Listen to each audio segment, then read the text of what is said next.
Hello everyone and welcome to the first video in my freshman advice series. For those of you that are new to my channel, my name is Mallon. I'm 19, I'm a PR major, and I will be a sophomore at San Jose State University in the fall. I had my college orientation last July and I made a video about it. And since then I've gotten a lot of questions about freshman orientation and what it's like.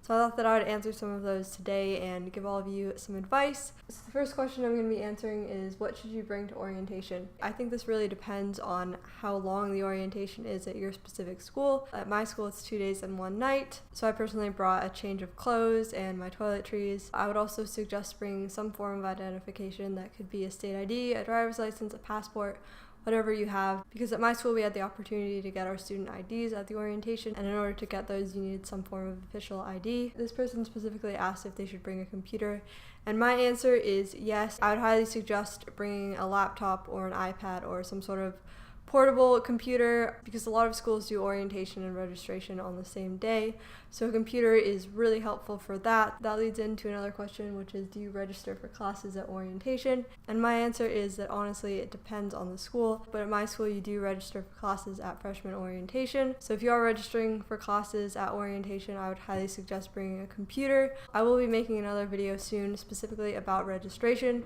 so if you have any questions that you want me to address in that video, feel free to leave them down in the comments below. I also got a few questions about the rooming situation and if it's awkward to share a room with people that you've never met before, and just if the whole thing is awkward. I personally showed up at orientation not knowing a single person. I did know people that went to the school and were going to the school, but I didn't know anyone that was there at that specific orientation. I personally didn't think that it was that awkward. Everybody's kind of in the same situation and people are usually pretty friendly. So just introduce yourself, be nice to people. You might not be friends with these people for the rest of your life, but maybe you will. Someone also specifically asked if you get to pick who you room with.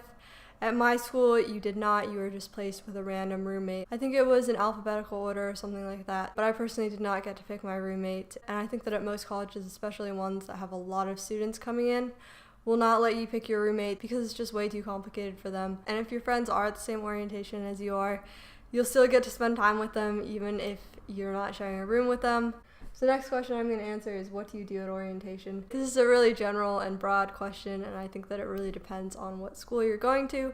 But at my school, we basically learned about the school and went on tours, and we also registered for classes. You'll probably be broken up into groups. That's how it worked at my school. There's an orientation leader for each group, and they took us around to different activities and showed us a school, and we went to some different presentations, and those groups just seemed totally random.